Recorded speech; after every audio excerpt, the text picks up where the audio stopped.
If you've taken some time to peruse the Kansas Legislature's website, you'll see that there is a whole section about bills that are being introduced.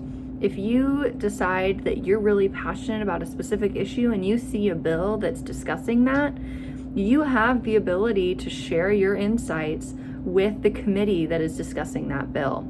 So this, just like finding your representatives, does not have to be an intimidating process, and I am here to show you how to find the information that you need to share your testimony on different bills that are going up in the State House. So in order to find bills that we might be interested in learning about, we'll go up to the Bills and Laws section, and you can peruse by House, by Senate, by who has sponsored the bill. If you have a bill number, you can type it in. So we're just going to pick kind of a random bill to see how this works. So on this page, you can see the title of the bill, when the hearing is, and which committee it's in. If you click on the committee information, you can see the committee assistant, when the meetings are for that committee, and that's great information to have. So once you have the information about what committee the bill is going into and who that committee assistant is, you're going to want to start crafting your testimony. So this is a template that I created for myself when I'm submitting testimony to various committees, so it's pretty general.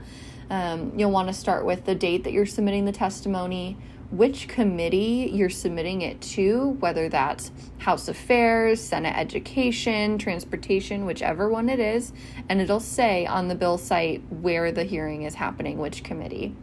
Then you'll want to make sure to include your name, your title, if that's KU student or Douglas County resident or program assistant with whatever organization, whatever you're representing, include that in your title.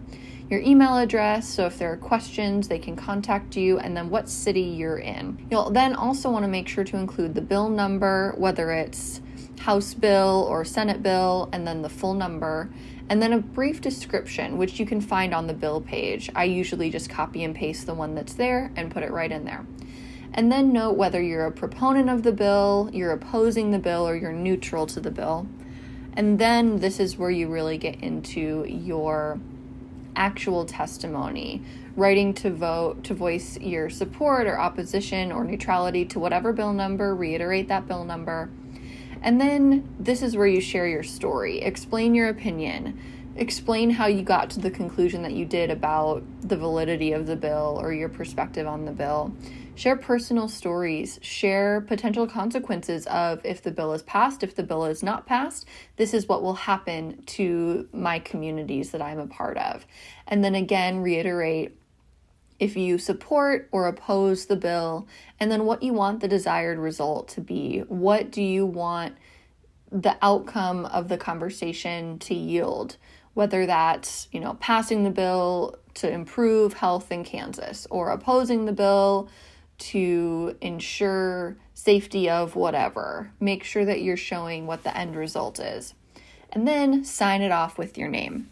I would make sure to have this in at least a couple of days before the scheduled hearing, so that there's time to print it off and put it into all of the committee members' packets for the day.